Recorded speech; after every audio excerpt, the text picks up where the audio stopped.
Hallelujah. Jesus is here today. He wants to change your life. He wants to make your life better. Come on, even if you are used to him, this one is a different Jesus. This is the one that rose from the dead. Even if you are used to this name Jesus, this one is the one that rose from the dead. Come on, you have 1 minute to say something to God. You have 1 minute to say something to God. Oh, we honor you, God. We acknowledge your presence today. We love you for who you are. There's no God like you. There will never be anyone like you. Every knee shall bow before you, and every tongue will confess that you are Lord. Holy, holy, holy, holy is the Lord God Almighty, who was and is to come. I could search for all eternity, Lord, and I will still find that there's nobody like my Jesus. Oh, wonderful God you are. We bless your name. We magnify you. Hallelujah.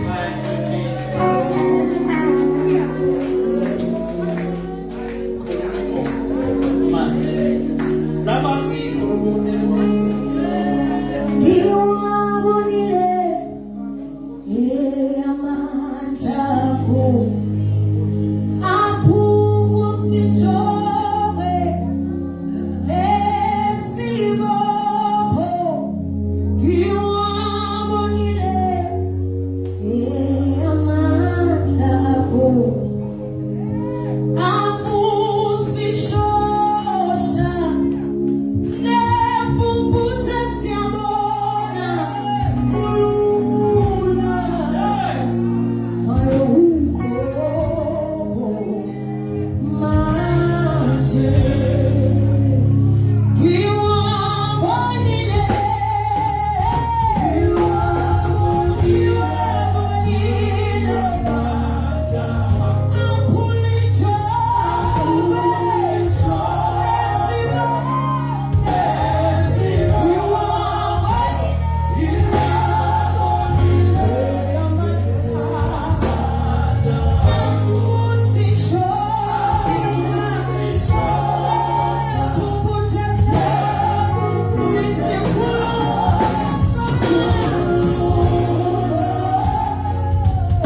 house of God. Thank you for meeting every need in this place. In the name of Jesus, we thank you for freedom, oh God. Thank you for peace in our land.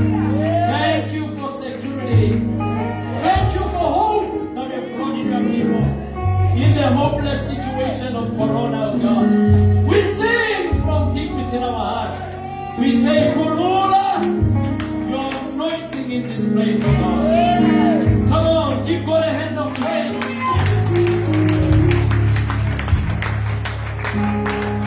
Hey! If there was no Corona, I would say hug somebody next to you. But now, due to protocol, sit down. Oh, praise God. We want to thank every one of you for coming to the house of God, and those of you who are coming for the first time, we want to welcome you as they did. This is Next Level Exploration.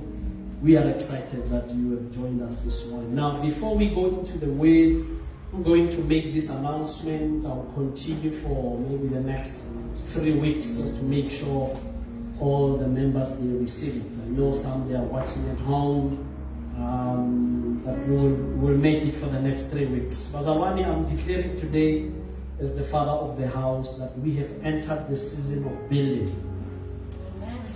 We have, I thought we would clap hands, my goodness. We have entered the season of building. So we know that our projects team, they're busy with the municipality and they're waiting for paperwork there to be sorted out. We've submitted application at the municipality, so we're waiting for approvals and all that. But we are declaring that this month of March, we have entered the season of building. So we are gearing up into building. For those of you who are visitors here, our church owns a land in Stonehenge, and when we talk about building, we are saying it's time we start the work there. Of course, we are waiting for the approval of the building plans by the municipality, but in the spiritual realm, while waiting for the approval, I want you to understand, in the spiritual realm, we have entered the season of building, and there are things that are already happening, and I'm receiving calls from Kingdom Financiers. They are saying, man, the money is here. Please, when are we getting the approval? We are about to get the money. Let's start as quick as possible. So, before we go into the word, I want you to go to Deuteronomy 25. Exodus 25. We're going to read 7 verses. I'm not going to explain it, but it's just to declare that we've entered the season of building. And somebody is saying, wow, in a difficult time like this, where there is Corona, Ruti, how will we build? We are not going to build the building. God is going to build it. So ourselves is to cooperate with God. And God will do all He is known of doing. Those of you who are members of this church, you know, when we're looking for the property to buy, as you know, is a property that is 1.8 hectares. And God paid for that property, 3 million. And that's why I'm saying, you see, when we're talking about building, don't cringe and worry about your wallet. No, God is going to do it. Of course, with your cooperation. Yeah? So we're looking into that. So let's read in Exodus 25 this morning. And it says, the Lord said to Moses, so I'm Moses today. Yeah, that's why I'm wearing like this. Yeah, there is a Moses in front. Okay? The Lord said to Moses, verse 2, tell the people of Nelspruit to bring me their sacred offerings. Accept the contributions from all whose hearts are moved to offer them. So the key here is the heart must be moved to give towards the building. Alright? Look at verse 2. And here is a list of sacred offerings you may accept from them. So God is saying, I must accept gifts from you for the building of the auditorium. So we want to say to those who are watching on our Facebook page, wherever you are, in Canada, Australia, in Egypt, in Scotland, wherever you are, we are declaring today a season of building, and we are saying this is the time. Maybe while I'm talking, can you flip the bank account of the church on the screen there, so that those who are visitors, they can quickly take it. I know the church members, they've got it. Now, God is saying in verse 3, here is a list of the offerings I must accept from you. Number 1, gold. 2, silver. Bronze. Blue. Purple. Scarlet thread. Fine linen. Goat hair for cloth. Tanned ram. Skins. And fine gold skin leather. Acacia wood. Olive oil for the lamps. Spices for the anointing oil. The fragrant incense. Onyx stones. And other gemstones to be set in the ephod and the priest's piece. Verse 8. Have the people of Nels pray, build me a holy sanctuary so I can live among them. The reason why we want to build is so that God can come and live among us. He must come and dwell in that place. Verse 1. We want God to dwell in this house. This one. Unfortunately, this one is rented. So if we want God to come and stay here, it will be unfair. Because the day we move out here, then those who come in here, they will enjoy our God. We don't want that. We must build our own. But look at verse 9, what it says. Look at verse 9. It says, you must build the building, and its furnishings must be exactly according to the pattern I will show you. Can I show you the pattern? This is the pattern. This, what we're seeing. This is what we want to put in Stonehenge. When you go to the stage there, of course, we're not going to have a cloth. This cloth, we just used it for other purposes now, which I cannot disclose, but we are using this cloth. No, it won't be cloth when we go to Stonehenge on the stage. On the stage, it will be an LED screen, massive one, from wall to wall. While we are worshiping, you see the ocean there and the waves flowing. Now I'm trying to paint a picture for you. Verse 9 says, build the temple according to the pattern I'll show you. God showed Moses how the temple will look like. So today, our pattern here in the spring, you see, the reason why we went to all out for this place that is being rented is to show you what we want to do in Stonehenge. So this is it. Just look at the stage. The Bible says they must bring wood. Wood is used for designing stage. There is a wood inside here. Skin, linen cloth, and my goodness, the mat. Here it is. We want. I don't know what color you expect that we must put there. You must give towards that. Look now, we are protecting on the wall. When we get to Stonehenge, it will be a massive screen. It's not going to be a wall. This is just a pattern. All the passages, even when you go to the restrooms during service, there will be screens like this. You see the service while going to the room. Hey! So, Dadomboyan and Shiva, as the head of Project Team, we're declaring today a season of building, because God has shifted things for us in the spirit, and He says it is now the time.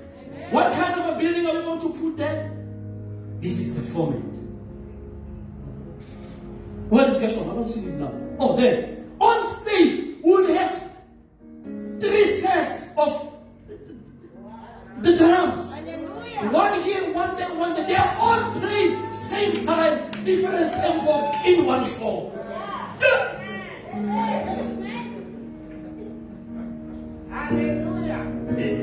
Okay, this is a version of a Roland that is coming. A massive No, we're not going to have these big ones. It will be small ones hanged on the wall, but the sound, it blows your ears off. But you see, here is the catch. Let's read again. Verse 1. What does it say? The Lord said, tell the people of Israel, verse 2, to bring me their sacred offerings. Now that's where it starts. That's where it starts. So this is the announcement I want to make. For the past 2 weeks, my wife can tell you, God has been talking to us, dealing with us, and it was a heavy thing to accept. But when God says it, who are we? We must come. We must work with God. We've worked with Him when we bought the stand. He showed us His finger. He showed us His hand. And He says, I'm still going to do it. But I want you and your people to bring me something. To activate what God is about to do.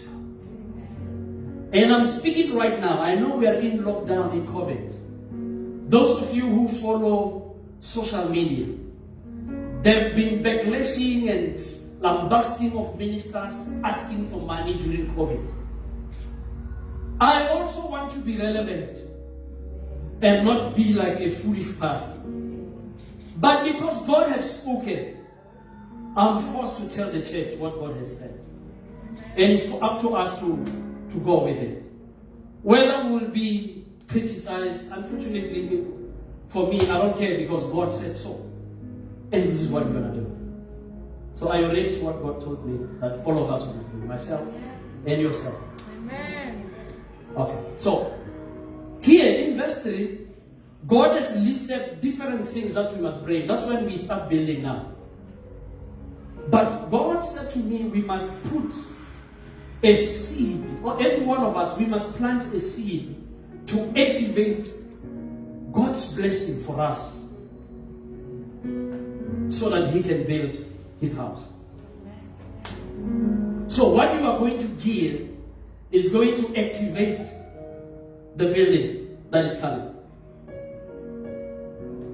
Now, just to give you a picture, I see Mbuyan is there. I didn't tell them I'm going to talk about this today. I see Shiva is there, and that's the HF. I see Naomi is there. They are part of the project team. I want one of them, if you remember, because the building plans are done. And there is a square meter rate for building. Oh, Midia is there, our QS. In fact, Midia can tell us, she's a QS. Let me put her on the spotlight. Do you have a mic there, Hebron? Or you can, yes. Give Midia the mic. I want you to tell the church, based on the designs that we've done, I know the figure I'm going to tell them, it's a rough figure, but based on the square meters and the size, roughly, how much are we looking for in building that building? Just, we're not going to hold you accountable. Just give us the figure.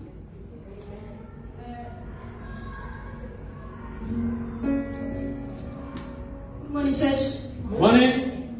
Estimate around 1 M. Okay. That's an estimate, right? Did you hear that?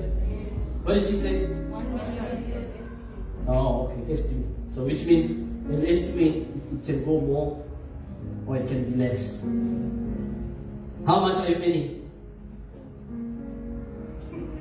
No, I'm trying to draw a picture to show that, you see, your salary means nothing to what God wants to do. So now, what I'm talking about today is you are going to give something to activate God, to bring the money to build God to. That's all. So next year, March, that's 12 months from now. That's next year, 2022. Sunday the 27th. I want you to note it down. It will be our sacrificial giving here. We are going to give towards the building. You can start now. If you want to do it, you can start now. But we are saying next year, March the 12th, is the last day where we are accepting these gifts towards this building. Your seed towards the building. When the team finish with the design, the plans are approved, and they come, they tell us how much is the building and what is going to need. So God is going to fund that one. But for you and me, we're going to put a seed to activate God's grace and favor over our lives. So next year, March, Sunday the 27th, it will be a sacrificial giving. All you do when you come here, you don't bring money. We don't do money laundering here. You put the money in the bank account. All you do is you put your receipts. If you want to do it monthly, keep your receipts, put them in one envelope. On the 27th, you bring them. You're going to put them in a bucket here. I'm going to lay hands on them for God to release a blessing over your life. And I'm going to take them and go and hide them because they will be having private information about your life. But you see, God wants you to give according to your ability. Your ability, not the person sitting next to you. Your ability. From what you have. If you don't have, don't scratch your head. You don't have. But if God has blessed you, you must give according to your ability. Let's read another scripture that speaks about ability. Deuteronomy 16. Verse 17. I'll read it in 3 versions. Deuteronomy 16, verse 17, from English Standard Version. Each man and woman shall give as he is able, according to the blessing of the Lord your God, which he has given you. Isn't it you have been coming here telling us God has blessed you, right? I want your response. Isn't it? Yeah. Some of you are coming here, I got promotion, I'm a director now. Isn't it? Now I've been promoted, God has given me a job, I'm a CEO, right? Now God has blessed me, I've started a powerful business is operating, right? Now the word of God says here, when you give your seed towards this building we're talking about, you must give according to your ability, not according to what your neighbor next door is giving. Another version says, that's NIV, each of you must bring a gift in proportion to the way the Lord your God has blessed you. In proportion to the way the Lord your God has blessed you. So you look at how God has blessed, not somebody. No. So which means we're not going to do what other, I'm sorry to mention this, what we see in other places people doing.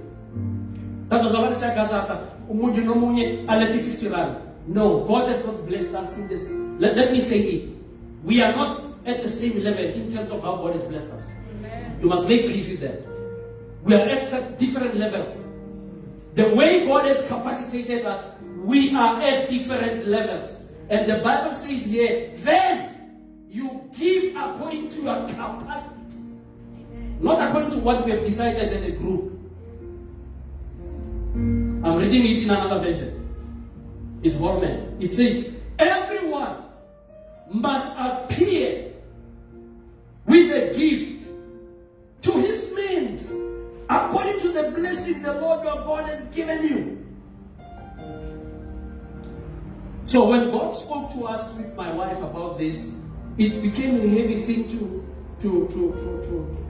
pass it on to others. To us it was, okay, fine, Lord, we will do it.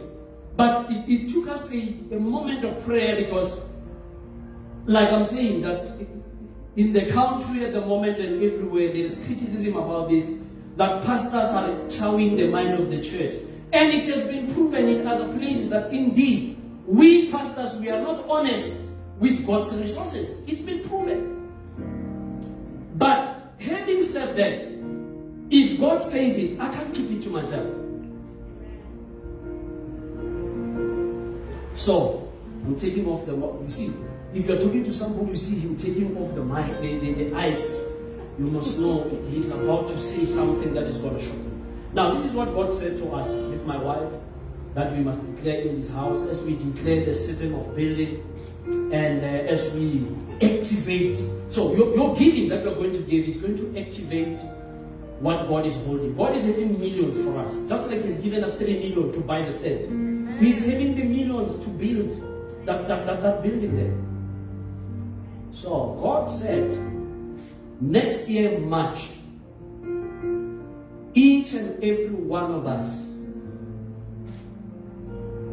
You are going to sacrifice your month's income. Underline, I did not say a salary. I said your month's income. Meaning that everything you make in a month, from your salary, from your private businesses, those of you who are in business, if you've got 7 businesses, from all those sources.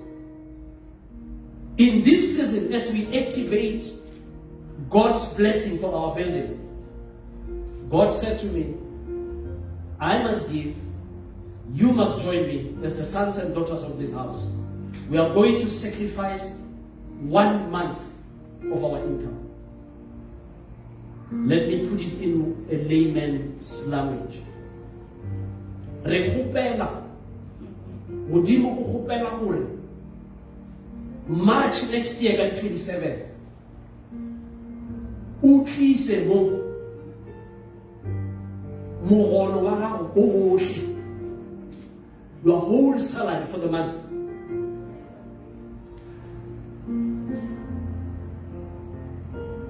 So I've told you today, there is a period, 12 months from now, God is saying, take a leap of faith. I did not discuss with Mom Chloe as she was preaching here. Leap into the deep. What? Launch into the deep. Now, myself, I'm employed somewhere. My wife, she's employed somewhere. We are bringing both our incomes. My income in my separate envelope, her income in a separate envelope, and from all her other sources in myself. So I'm speaking to you, all of you sitting here, and those of you who are members of the church at home. Next year, March 27 Sunday, is a sacrificial giving year. You are sacrificing your 1 month's salary. You can do it now. You can prepare yourself until next year, March. All you do, you put your amount in the bank account. At the reference, you put your name and you say building. Goodman, building. Mapule, building. Or those of you who have got what do you call it? Codes. Yes, you put your code, you say building. Code, building. Now let me help those of you who feel like, hey, this is big, it's a huge thing. I know it's a shocker. No, who are shocked as well. I'm sorry to shock you. And especially those of you who are visiting, I know you are no longer going to come to this church. I know that. We are sorry, but I had to tell you, we know. If you follow, I'm on Facebook myself. I know what people have been saying about pastors. That we are charging money, we're doing one. But I cannot hide what God tells me to tell the church. I have to tell the church. Because we've got a project and we know God ourselves here. Our church bought the land for 3 million. Did we have that money in our account? No. Where did it come from? God sent people. So He's still going to send people. But now He says, you and me, we must activate that bringing that's going to come. And this is the kind of giving we are going to do. It's the first time we do this. In the past 4 years, I've never stood here and asked you for money. Never. You can pay me up. I've never asked any person for money. No, now, this is the first time, and I can tell you it's even the last time. If you want to start now because you're thinking you cannot make it, it's the same. You know your salary, let me give you example. You know your salary is 100,000 per month. So all you can do, if you want to give it in installments, so you start this month or next month. 10,000, 10,000, 10,000. December, you've made 100,000, but you write there your name, building, you keep the deposit slip, you put them in one envelope. On the 27th of March, we're all bringing it in a bucket here, and I'm going to declare a blessing as the father of the house. Amen. I'm aware you've got children to send to university. I'm aware of that. I'm aware you must build your own homes. I'm aware you are renting, some of you. I'm aware of that. But God has given me this, and I can't keep it away from you guys. Now, verse 2 says, with a willing heart. If you are not ready, don't do it. And if you're going to cheat, God is going to kill you like Sapphira and Ananias. Don't even go there. The best is not to do it.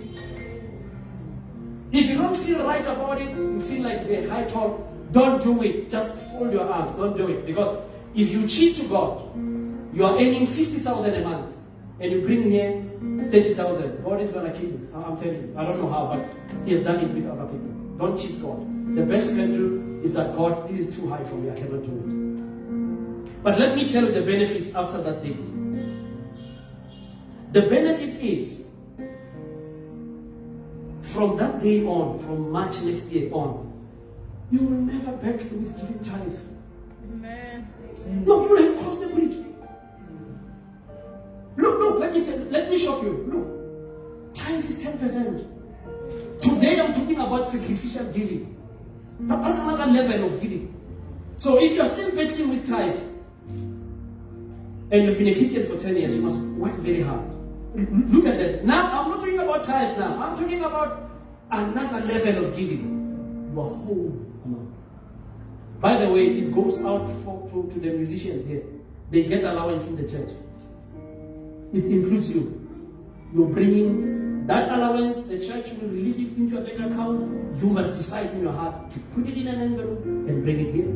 If you decide not to bring it, it's up to you. You're free. The Bible says you give as you wish, as you feel it in your heart. That's giving.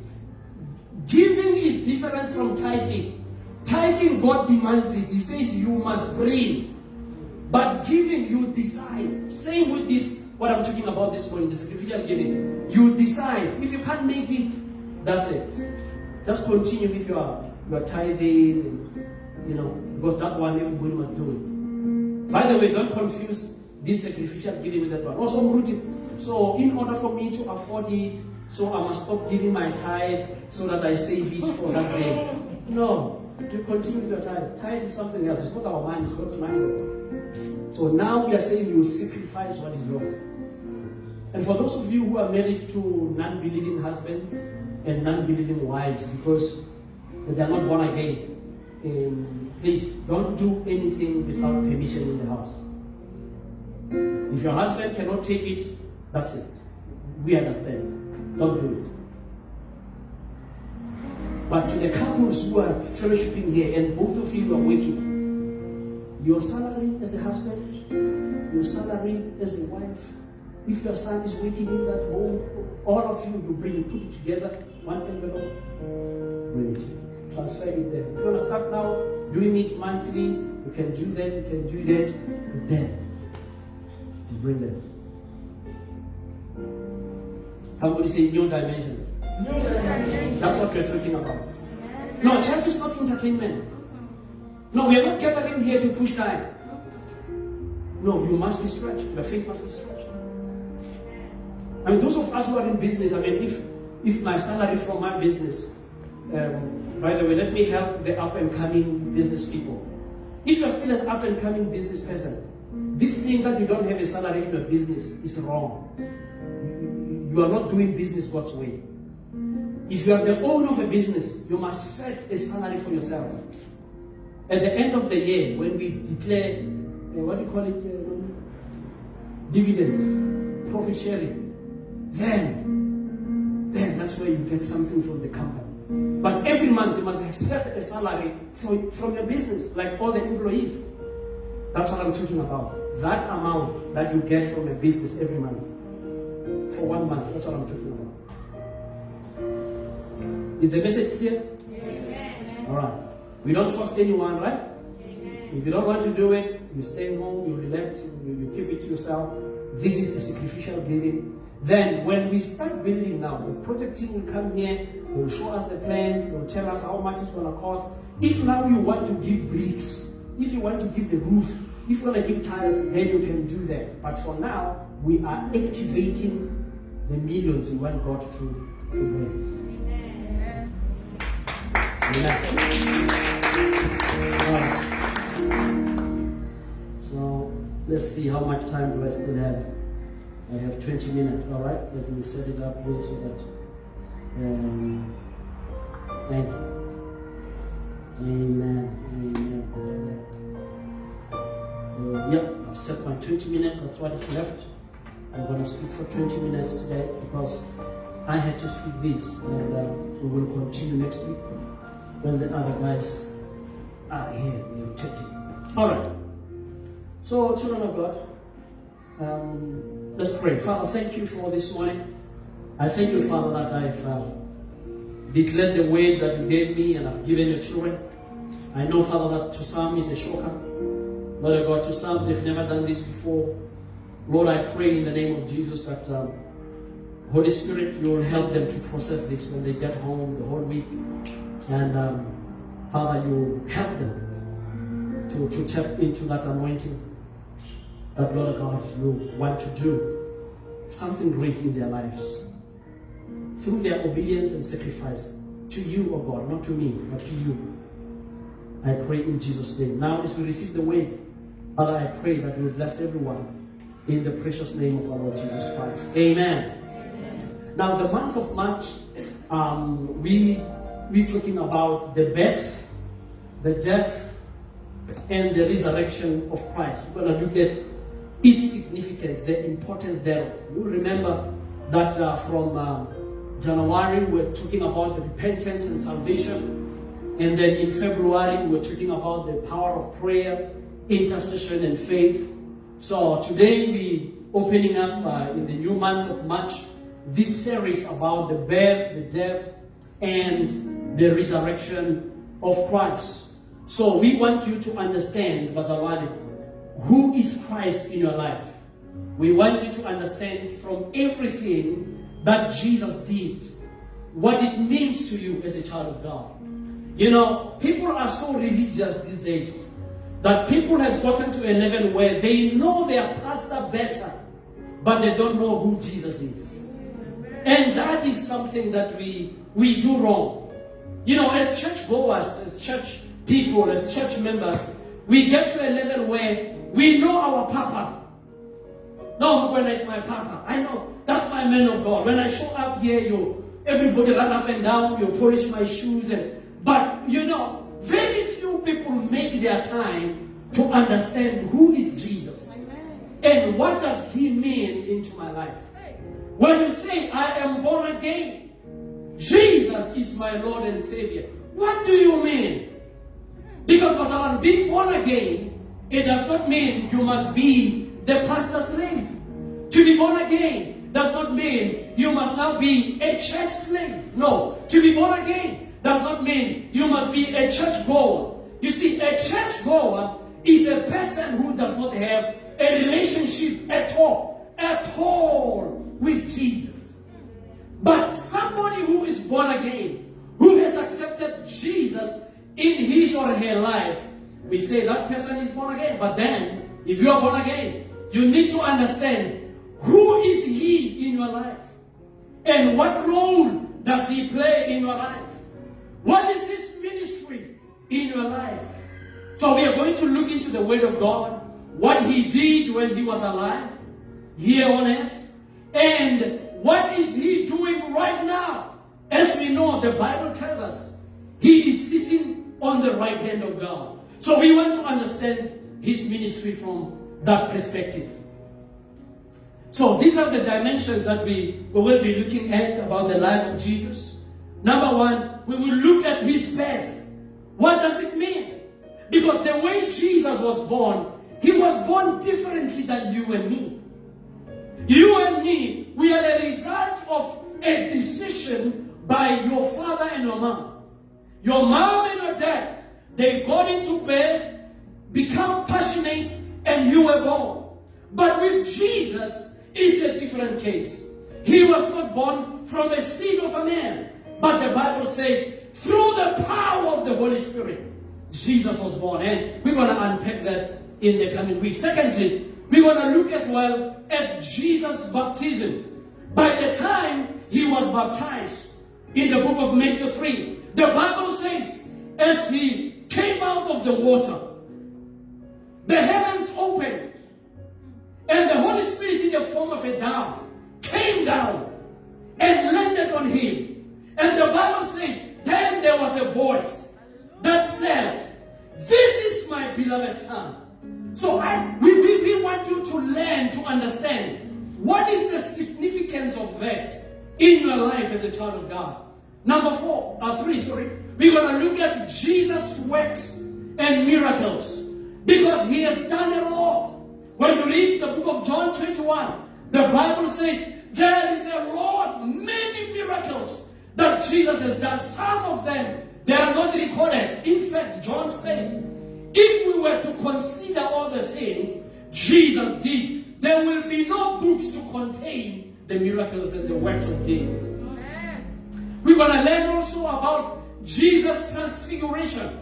We know from the book of Matthew 17, he took John, Peter, and he went with them to the mountain. The Bible says when they got there, his face changed. He was transfigured. We're going to look at what does that mean. What transfiguration, what does it mean to me today? How do I apply what happened to Jesus into my life to experience the same power that he had when he was here on earth? We're going to look as well at Jesus' crucifixion. That when he was on the cross, the Bible says, he said, it is finished.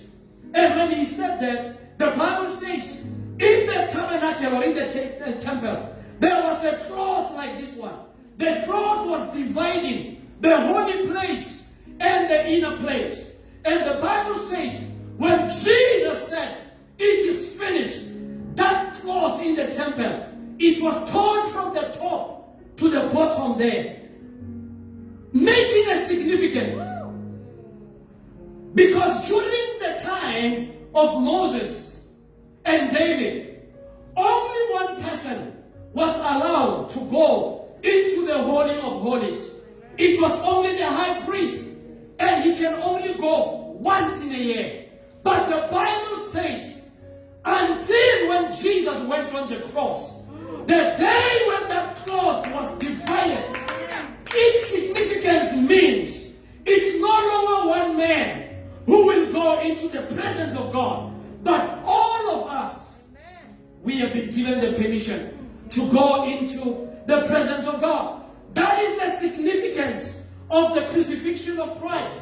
Let me submit to you this morning that you see, there is something wrong when you as a child of God, you ask the man of God, your man of God, you ask your pastor to be the one who goes into the presence of God on your behalf, and you don't go there.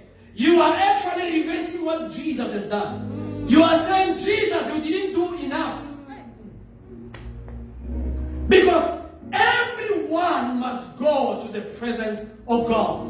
Amen. So during worship, what we do here is just a glimpse.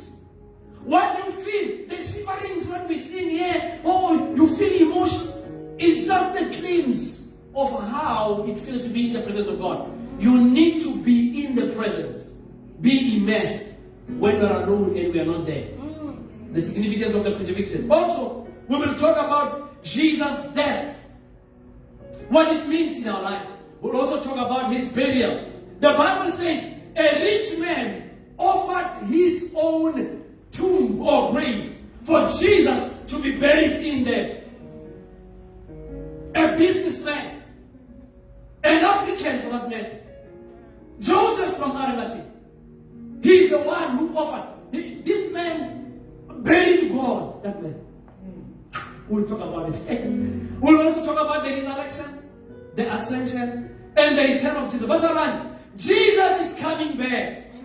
I repeat, Jesus is coming. He's coming back. Don't be fooled by blessings. No, don't be fooled by chasing cars and houses, wives and husbands. That is the lowest thing in the kingdom. In fact, you must resign from that. This is what you must pursue. Not cars and houses and husbands and wives. No, this.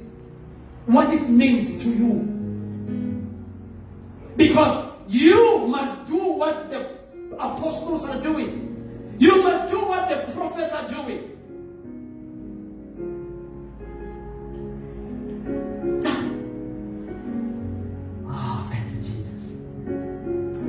Now Jesus himself, he fulfilled a prophecy. Or should I put it this way? A prophecy was fulfilled about his own life. When you read Genesis 3:14, the Bible says, then the Lord God said to the serpent, this is after Adam and Eve were fooled by the enemy and they disobeyed God. And God said, because you have done this, you are cursed more than all animals. God was talking to the serpent. Both domestic and wild. You will crawl on your belly, groveling in the dust as long as you live.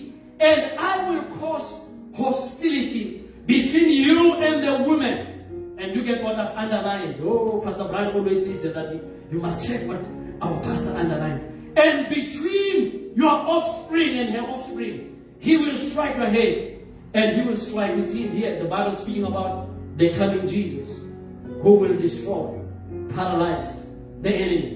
In Isaiah 7:14, Pastor Mashibu touched it during the week when she was running our prayer session. In Isaiah 7:14, here we see Prophet Isaiah. He says, all right then, the Lord himself will give you a sign. Look, the virgin will conceive a child. She will give birth to a son, and we'll call him Emmanuel, which means God is with us. This was a prophecy years before Jesus was born. Look in Luke 1:26. Now here in Luke, we see this prophecy that Isaiah and other prophets prophesied about. We see it becoming a reality. Isaiah says in 7:14, a virgin will conceive a child. And in Luke 1:26, in the 6th month of Elizabeth's pregnancy, God sent an angel to Nazareth, a village in Galilee. God left all the towns and the cities. He went into a village. Let me declare this morning, God does not look at the status where you come from. God looks at the mission he has. It doesn't matter where you come from. God will come wherever you are. He will move you out of that place. Look at what he has done. The Bible says, God sent an angel in a village of Galilee to a virgin named Mary. She was engaged to be married to a man named Joseph, a descendant of David. And Gabriel appeared to her and said, greetings, you favored woman, for the Lord is with you. So when you continue there, then the angel tells her, you will conceive and give birth. When you continue reading, she asked the angel, how will this happen? Because I don't know man. So what she was saying is, I did not sleep, even this man that I'm engaged to. How will this happen? And the angel said, the Holy Spirit will come over you, and you will be pregnant. And she responded and said, let it be as you say. Now, let me drop something here. Do you know what made her pregnant? Believing the word. Bazaran, pregnancy about your future. It's about believing what God says, the word. She believed the word, she became pregnant.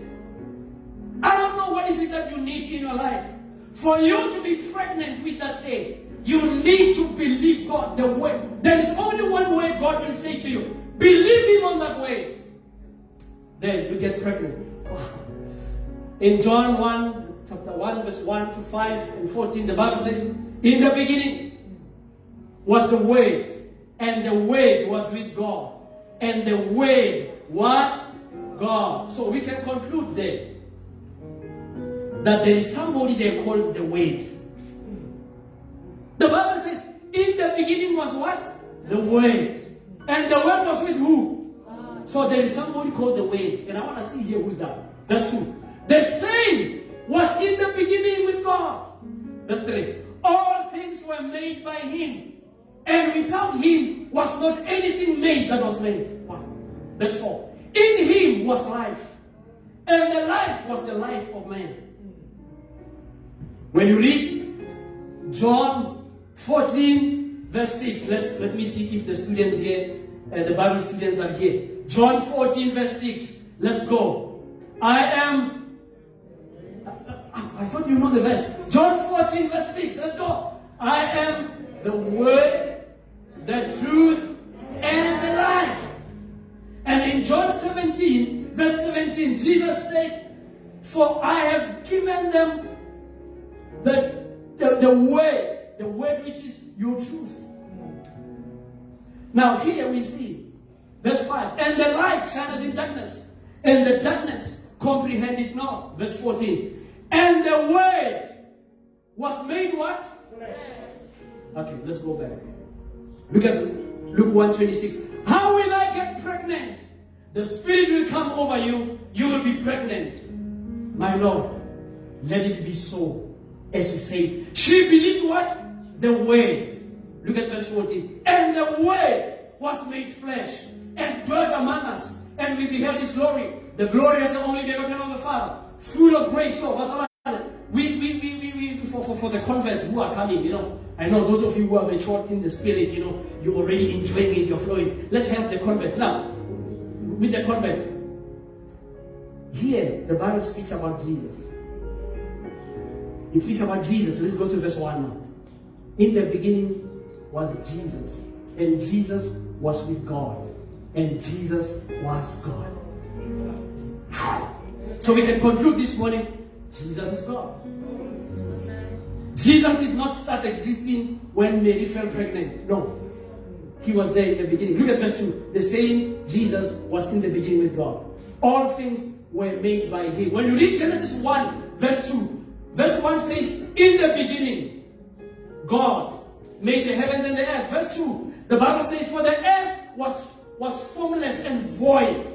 And verse 3, the Bible says, God said, he spoke the word, let there be. And there was. So, Jesus is the one who was created. When God spoke, Jesus was doing it. Let there be. Jesus is making it. There it is there.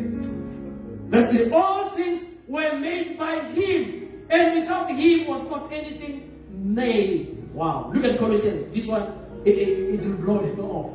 Look at Colossians 1, 15 to 27. I'll only read until verse 18. I won't go into, but when you get home, read until 27. Verse 15. Christ is the visible image of the invisible God. So if you have got Jesus, if you have received Jesus, you have actually received God in you.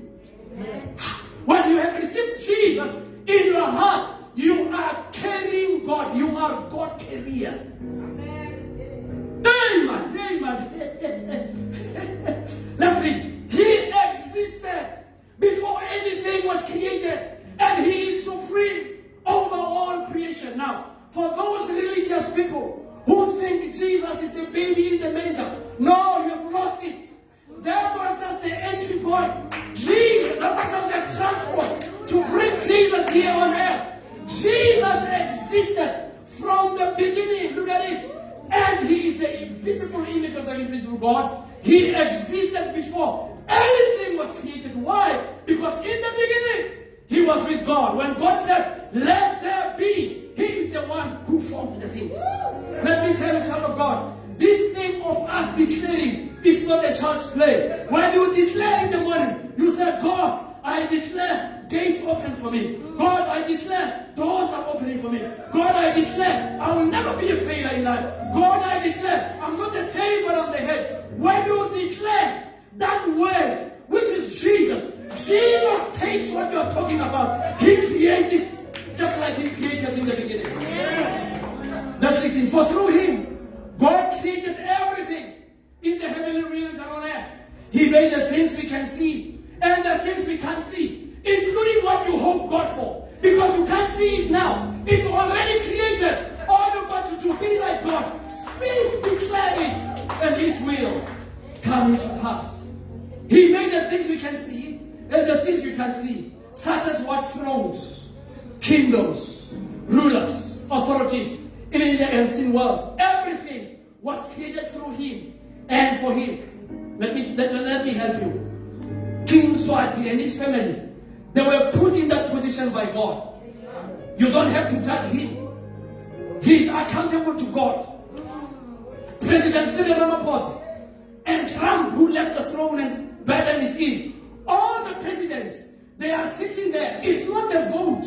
It is God who put them there. They are accountable to God. So all the kingdoms, rulers, thrones, they were created by God.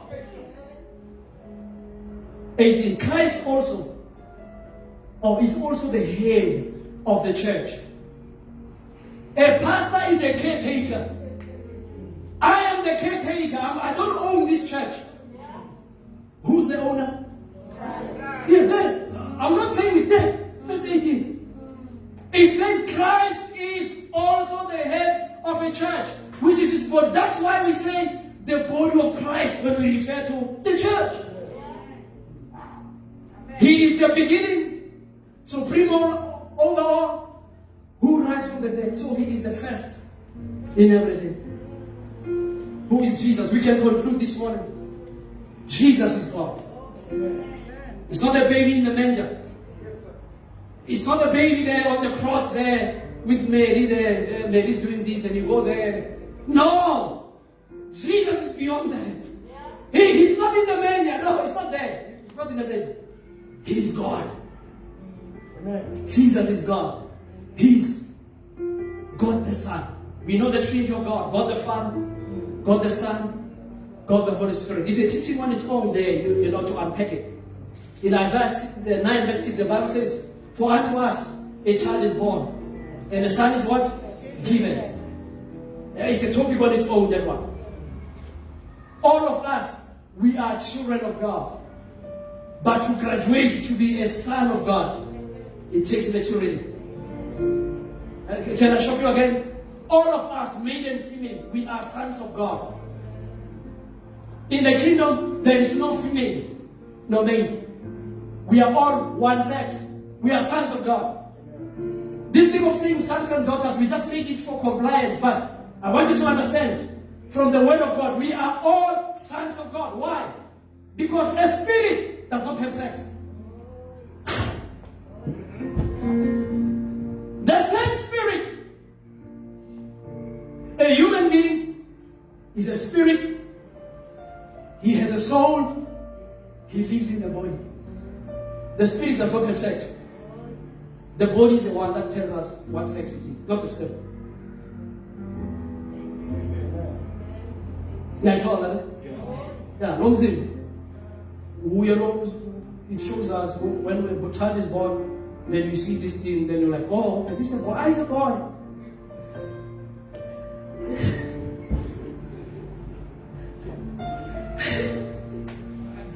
He is the Son of Man. Jesus himself, he said, for I am the Son of Man. He is our high priest. Jesus is not a baby in the manger. He is the high priest.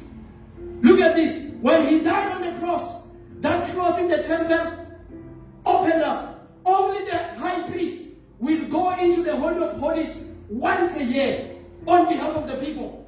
But since when Jesus died on the cross, that system came to an end, including the system of killing animals on your behalf. It came to an end when Jesus died on the cross. Can I shock you? When things are not working out in your life, when you're a child of God, there is no need when I'm 70. We're at home because you can't get a job, you can't get married, things are not going well in your life, and this and this. Now, ekhaya bathi no, funa simenze umsebenzi lo mntwana. Funa uhlajwe la ekhaya. Funa imbuzi or imfu. You are going back to the old. That is why Hebrews 10 verse 4 says, for the blood of the bulls and goats cannot take sinyama anymore away. Only the blood of Jesus. So he is the high priest. We will talk about it in the next week. For the whole month, by the way. He's our advocate. Advocate, what does it mean? It means he speaks on our behalf. When you are fighting or people are fighting you, you don't fight back. You report to your advocate, who is Jesus. Deal with them, Bob. Handle them. I hand them over to you. Deal with them. That's the advocate. Jesus, he is the chief intercessor. The Bible says he entered the eternal tabernacle, not made with human hands, but the tabernacle of God in heaven. That's why God said to Moses, build the tabernacle according to the format I will show you. Because the actual tabernacle is in heaven. And that's where he's sitting with the Father. On the right hand of the Father. He's interceding on our behalf. The Bible says he is the chief shepherd. So, all other pastors, they are shepherds. But Jesus, he is the chief. All pastors are caretakers. But Jesus is the head of the church. Wow. The Bible says he's the chief cornerstone. He's the foundation. In whatever that you want to build in life, you want to start a career, have Jesus in your life. You're planning to get married, no. You must make sure yourself you've got Jesus. And let me underline this. This thing that you're going to get married to, that thing must be born again. Can I repeat to the single people here? The Bible says he who finds a wife finds a what? A good what? A good thing. No, it doesn't say what, it says he finds a good thing. Now, if you are planning to get married, you are a young man. The thing that you're going to get married, that thing must be born again. Otherwise, you are causing problems for yourself. That is a topic for another day. Jesus, he has a name above all names. Just think about this. Above all names. Corona, Jesus is above corona. Cancer, Jesus is above cancer. Death, Jesus is above death. Somebody say, but we see pastors dying. Listen, they are not dying, they are sleeping. No, a Christian does not die. Oh, let me say it. A Christian does not die, he sleeps. The Russians don't die, they sleep. We're waiting for the arrival. So that we can reign with him again. Jesus, he is far greater than the angels. He is far greater than the angels. So when you get born again, your prayer must be, God, reveal who Jesus is in my life. Because this is what will set you free. And I want every member of this church, I want you to be free from a spirit of membership. Amen. I want you to be free from a spirit of a pastor, like myself. You must get to have a relationship with Jesus. You must make him your friend. You must make him your king. You must make him your advocate. You must make him your chief cornerstone. You must make him your high priest. Wow. Christ is the visible image of the invisible God. That's in Colossians 1. Christ existed before anything was created. Christ is the supreme over all creation. God created everything in the heavenly realms through him. Christ made the things we can see and the things we can't see, like thrones, kingdoms, rulers, authorities in the unseen world. He created everything, existed before everything. Christ holds all creation together. Wow. He's the head of the church. Christ is the beginning and supreme over all right. God in all his fullness is pleased to live in Christ. This is a powerful revelation here.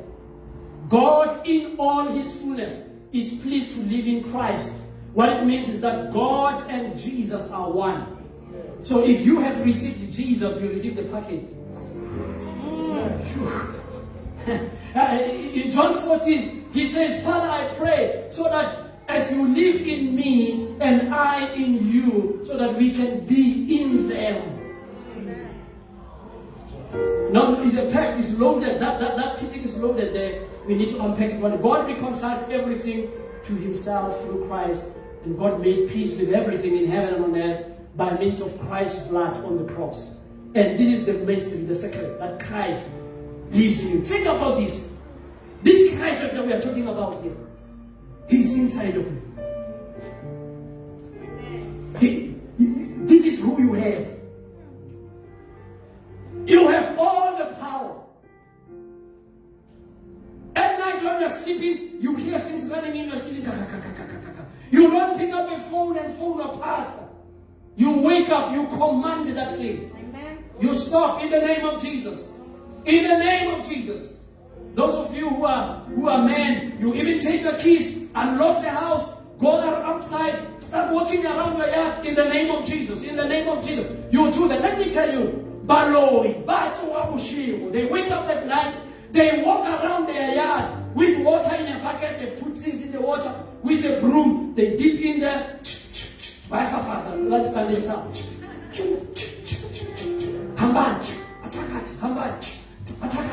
No, when I am a child of God, when we say you must wake up at night, if you sleep, you don't wake up and pray. No, what lawyer?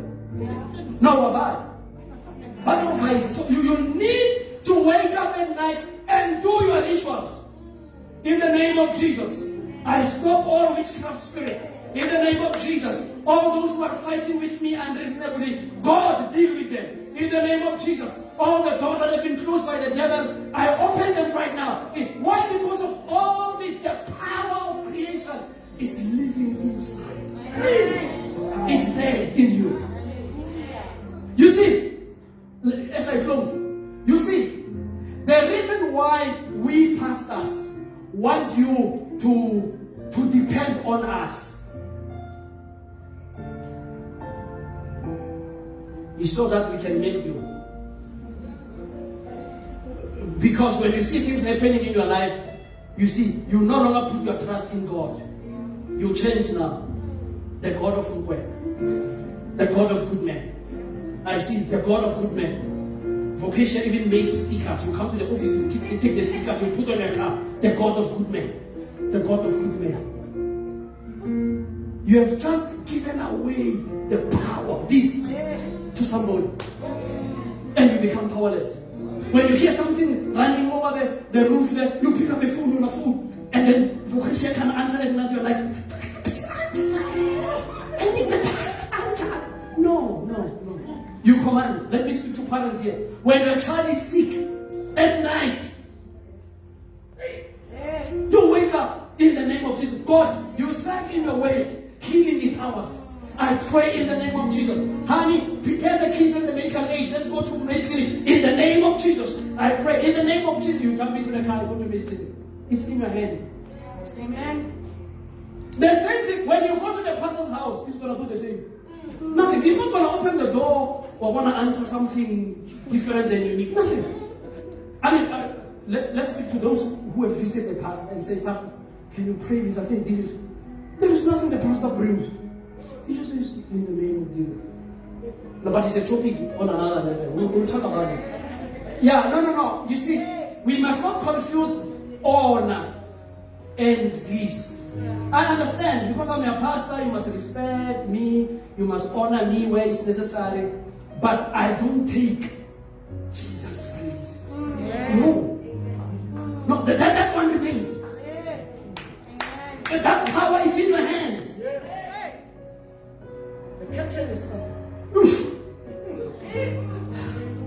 Alright, so we will stop here today.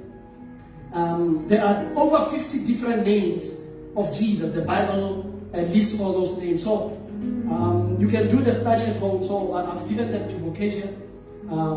You see, these days we are clever. Ne? We don't just print things and say, if you want, take. No, it's a cost.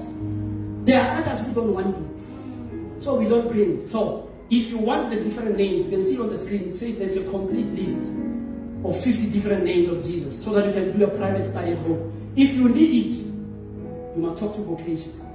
And then she'll put it in your WhatsApp. Because we are tired of giving people things they don't need. You know, there's a lot of things in your WhatsApp, you open, I don't need this. So why should we bombard you? So if you need this, then you can ask her, she will forward it so that you can do your own private study at home. But let's talk about these three only. He's called the Almighty One. Who is and who was, who is to come. The Almighty. Jesus is everything.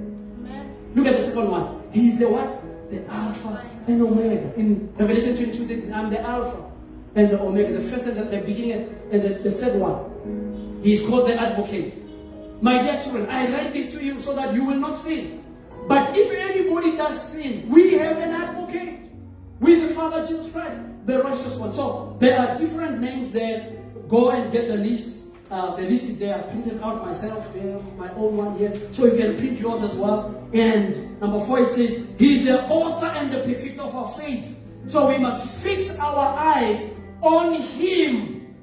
At all times, we fix our eyes on Jesus. Because He's the one who brings a turnaround in our lives. Did you receive something today? Praise the Lord. Praise the Lord. Praise the Lord. Well, we will continue next week learning about what His birth means and all that. Today we're just laying the foundation so that everybody understands who is Jesus. So that when we start talking about how He was born, how He died, you understand His mission, His assignment. Who is He? What He can do. And I'm telling you, in the next 3 weeks, your life will be changed because of the revelation that God is going to bring in your life. Father, we thank you this morning for the word you have given us. We thank you for really shifting our faith. We thank you, Lord God, for increasing our faith. The disciples said, Lord, help us increase our faith. And Lord, we know we can only increase our faith because faith comes by hearing and hearing by the word. And we thank you for the word that has been given in this place. And Father, I pray that my brothers and sisters here, their faith is lifted. And when faith is lifted high, no opposition, no difficulty, no hardship will ever stop them in whatever they want to do, in whatever role that you have sent them to do. And I pray right now, as they begin this week, Father, I pray that you walk ahead of them, send the angels, Lord God, to open the doors wherever the enemy has closed. And Father, we also pray, if there are doors that have been opened by the enemy so as to restrict them, we pray that the angels will shut those doors. We pray in the name of Jesus. And Father, we pray that right now as we going back to our homes, Father, I pray, protect your people, Lord, on the way, wherever they are, at home, at night, at any given time. We know, Lord God, your protection is over them. And we thank you in advance, in the precious name of our Lord Jesus Christ. God bless you. Amen. We'll see you next week. Thank you.